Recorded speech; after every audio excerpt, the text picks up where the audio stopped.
কবিতাৰ শিৰোনাম এছিয়াছ ছাৰ আপুনি কিমান বছৰ এক্সপেল হৈছিল? আপুনি এখনৰ পিছত এখনকৈ অসংখ্য নকলৰে যেতিয়া মাতাল হৈ সজাইছিল আপোনাৰ পৰীক্ষাৰ বহি।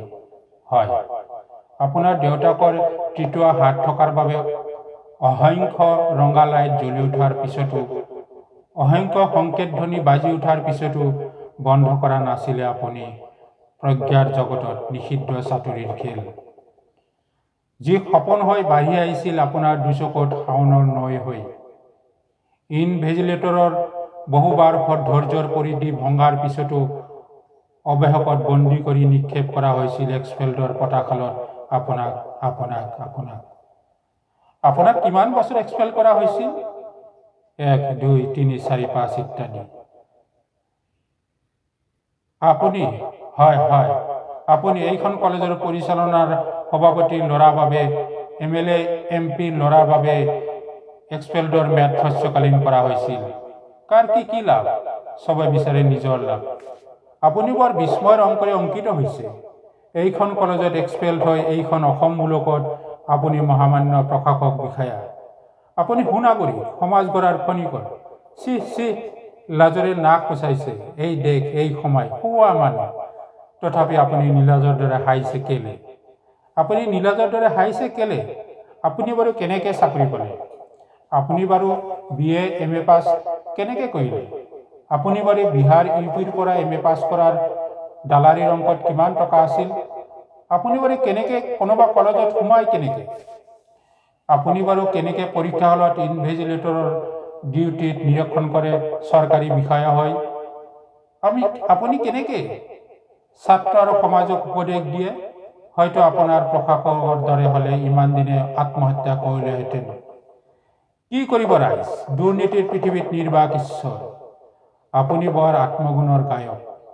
আপুনি কথাত ৰং বলোৱা 1 নম্বৰ শূন্য বক্তা। আপুনি ভাল অভিনেতা যেন। আপুনি নিজকে এজন মেধাৱী ছাত্ৰ বুলি জাহিৰ কৰে। আপোনালোকৰ বাবে কিমান মেধাৱী ছাত্ৰই হেৰাইছে নিজৰ ঠিকনা। খবৰদাৰ, আপুনি যিমান ওখ তাতকৈ ওখ নহ'ব। কেতিয়াবা ছাত্ৰ ছাত্ৰীৰ মুখামুখি হ'লে আপুনি কেতিয়াও ভুল উত্তৰ দি বিভ্ৰান্ত নকৰিব। ভুল উত্তৰতকৈ উত্তৰ নিদিয়ে ভাল। আপোনাৰ দৰে এক্সপেল হোৱা প্ৰশাসক হ'লে স্বদেশ স্বজাতি নৰকত খহি পৰিব সমাজ।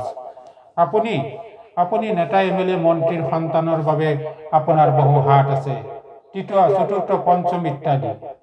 আপুনি ৰাকেশ পালৰ মানুহ নহয়নে বাৰু? কেনেদৰে পৰীক্ষাৰ উত্তৰ বহীত অসম্ভৱক সম্ভৱ কৰি তুলিছিল? দুখীয়া মেধাৱী ছাত্ৰৰ উত্তৰ বহীত ফ্ৰণ্ট পেজ ছিঙি আপোনাৰ ফ্ৰণ্ট পেজ লগাই দিয়া হৈছিল। আপোনাৰ বাৰু মনত পৰেনে? আপুনি বক্ৰ পথেৰে চাকৰি লোৱাৰ বাবে আপোনাৰ নামতো তদন্ত চলিছে। আজিকালি আপোনাক অচিনাকি ভূতবোৰে সমদল পাতি খেদি ফুৰিছে, আপোনাৰ অকণো অনুতপ্ত হোৱা নাইনে?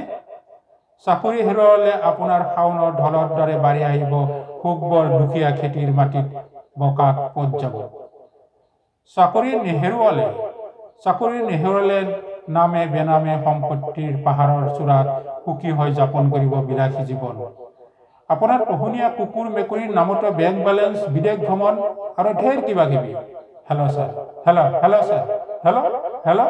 তথাপি আপুনি কুশলে থাকক পুত্ৰ কন্যা পৰিবাৰৰ সৈতে, যি নৰকত নষ্ট ঈশ্বৰ। তথাপিতো আপুনি এগৰাকী প্ৰশাসন বিষয়া।